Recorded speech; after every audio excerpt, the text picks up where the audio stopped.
Hey everybody, welcome to Divine Discoveries. I'm Monty. Now you guys might know me for doing some shows on Mighty Sharp and things like that, but we're doing a little cross pollination, if you will, a special show on the history of music, specifically gospel music. So I wanted to call in somebody that is an expert, somebody that knows what she's talking about, somebody that is a show enough singer.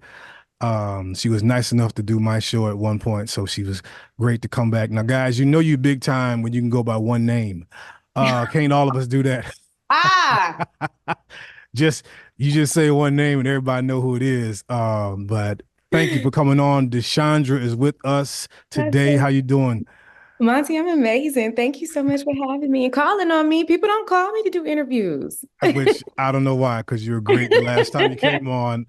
But yes, guys, listen, she is graced a lot of stages. She's got a self-titled project that is outstanding. Go back, listen to one of our shows. We broke that album down. It was so well done. She is sang with some of the biggest time people, Detroit's own. Yeah. Shout out to the D. But we're gonna get into all of that. But I want to first ask you because this show is about the history of Black music. June is Black Music History Month. So I wanted to, on the gospel side, because so many people are doing so many things about it. When you first, just the subject of music, if you had an adjective that could describe, just one adjective, when you first hear music, oh, that's the subject, what comes to your mind? Excitement. Yeah, for sure. For sure. Yeah, Yeah. excitement. I love it. It is ingrained in me. So when I hear music, whether it is, good to my ear or not, I'm Mhm. excited just because I can respect the creativity that was put in, the effort that was put into it. So That's great. I would say for me, fulfilling as well. It's just it's like without music there'd be a void, in my life. And I'm glad to, 'cause I don't know about you. I'm the type of person, if I walk in the mall, I can hear the music playing, whatever they playing, something from the 80s, whatever. So yes, I immediately hear it and I'm like, okay, yeah, yes. right. But so there's a lot of people that enjoy music. There's a lot of people that enjoy listening to it. But for some of us, we're blessed to play and or sing and actually minister the music as well. So for you, what is that like? And you've probably been asked this before, but to be able to sing, to be able to literally affect people and change people and see real time faces, tears, or praise or worship, what is that like to use the gift God's given you for that purpose? Humbling, Mm, because I feel everything that everybody else is feeling. yeah. And when I'm singing a song, that's the reason why I'm able to deliver it the way that Yeah. I do. It's because, nine times out of 10, I've been there before, nine times Yeah. out of 10, I've experienced it. I feel it, man. So it is really humbling. And then it is also a burden too, in a good way, Hmm. because I understand that there's a huge responsibility that comes with that. And just always trying to be the best version of me to present the Mm. way that I need to in order to help somebody heal, help somebody, release whatever it is they need to release, feel that joy, whatever it is. It's therapy. So Yeah. it's humbling. It's an honor. It's a burden. It is. I feel blessed too. Yeah. Yeah, definitely. And real quick, you made a good point. I think sometimes people who enjoy the music but don't actually work in it or operate in it, they might not understand because you said the word, it is kind of a burden just for the fact that there's an expectation or people, oh, sing us a song, sing something real quick, or and it's like, okay, I do have the gift to do this, but to actually operate in it, it's not what people always think. Like I always say, for me, after a service playing all day, I gotta really decompress. I Yes, can't, the yes. Saints or whoever, they can laugh and talk afterward. But for me, do you feel that sometimes too, where you just kind of, Absolutely. So I've been doing this for a very, very, very long time, since I Mhm. was a teenager. Now, when I was younger, I can say I didn't feel it then just because, Mhm. I'm a kid. I didn't know what I was doing really. This was just kind of a dream that I had, and I knew that I was good at it. But now, being an adult, a grown woman, I'm a single mother. I have a 2-year-old. Mm. Sometimes I need to go and recalibrate. Sometimes I need to just be by myself before I can give you anything. Mm. I literally now I have to prepare my heart, my mind, my body before I go and do a session or before, I take the mic and sing before people because it really is it's a lot. Yeah, yeah, yeah, Yeah. it can be. So that's a great segue. So let's now talk your personal history. This is the talk of the history of music, but what are some of your earliest, if you can remember, influences, even as a young girl? Like, okay, real quick, because I think I asked you this on last show, but when did you know you could really sing? But what age did you really like, oh, I can kind of do this? When did you know that, first of all? I always knew that I was good at singing, Uh-huh. right? It was just always something that came so easy to me. It was fluid. But it wasn't until I was maybe 11 or 12 and we ended up joining Marvin Winans church. Yeah. And the way that he used to call me out every Sunday to sing, I'm like, okay, all right, math is math, and I might be on to something here. So it was Yeah. Yeah.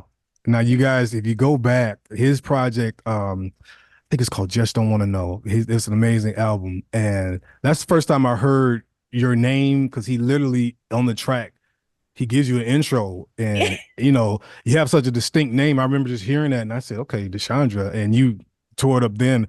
And I Oh, was like, wow. And then to see you kind of stay with, I was so glad when I started hearing you in some other projects. But so your early influences then, who were some of the people that either, maybe your mom or your at your church, some people that you heard that you really emulated or liked in music?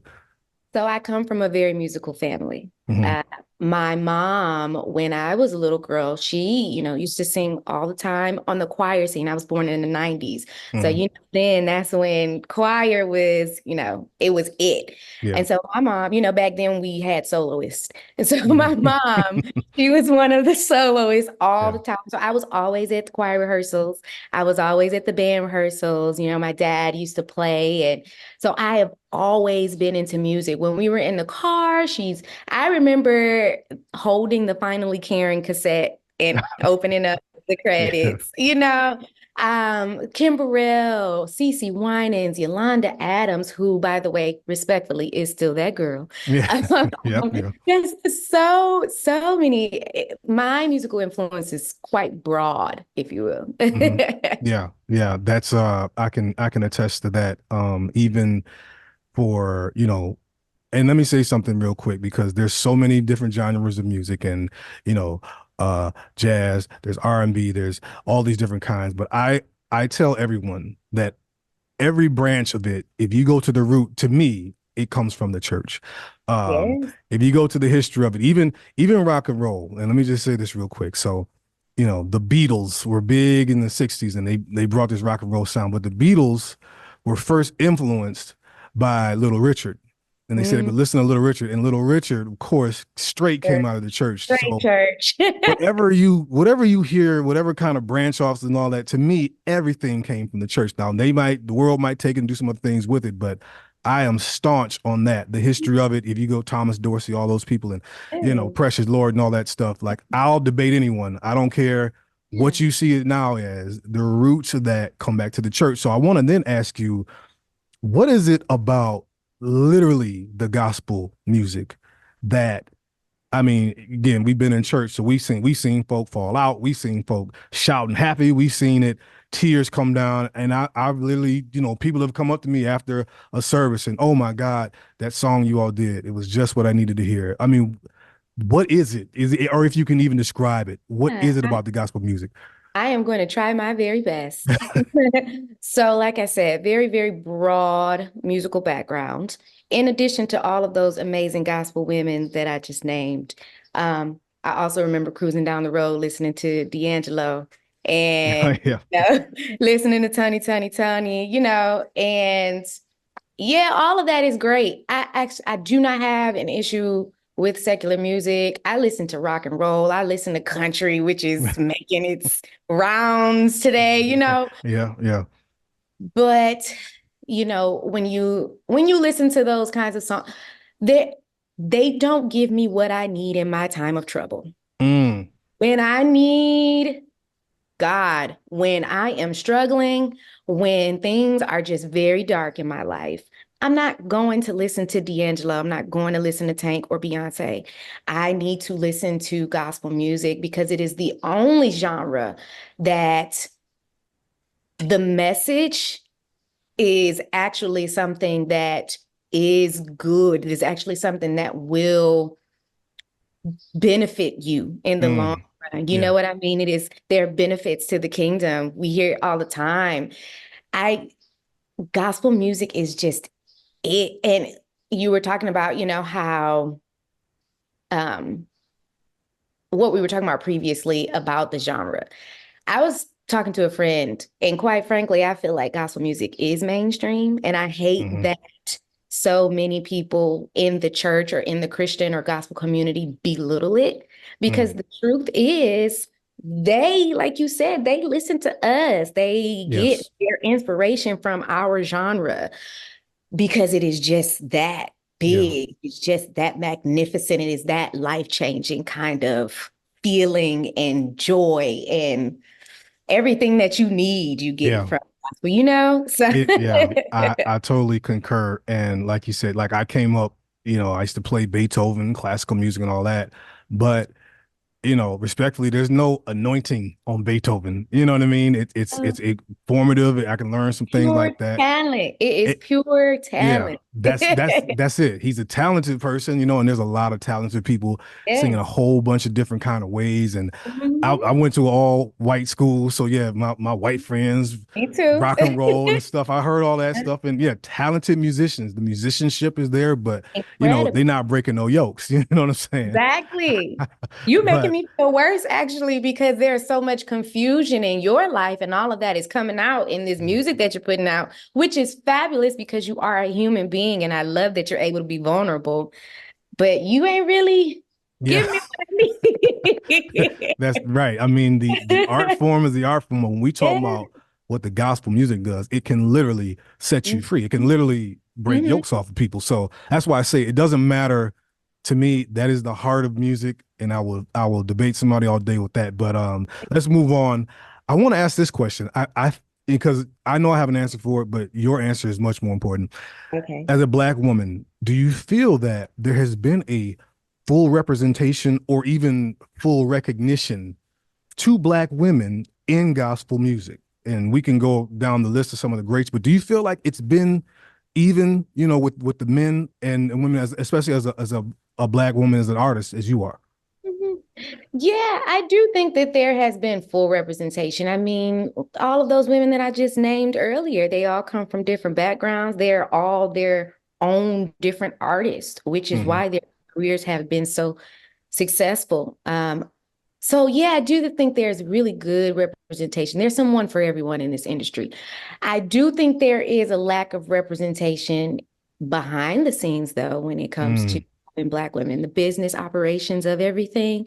If there was if there were more Black women behind the scenes and really, really kind of working or having that authoritative position in the gospel industry, I think that there would be a huge shift in the way that artists are presented, mm, um, more authenticity. There would be more empathy. There'd be more safety. There'd be a huge change, and that's something that I would like to see. It's a very male-dominated industry. I don't care yeah. what genre it is. No, that's a great point too, because you kind of don't think about that, but behind the scenes are the people that are the movers and shakers, if you will. It is very male dominated, and I always just wondered why it always seems you see more in credit because you sung with James Fortune and Fire, great group, but to me, even that is kind of more. It's like Kurt Franklin and Family, Hezekiah Walker, LFC, John P. Key.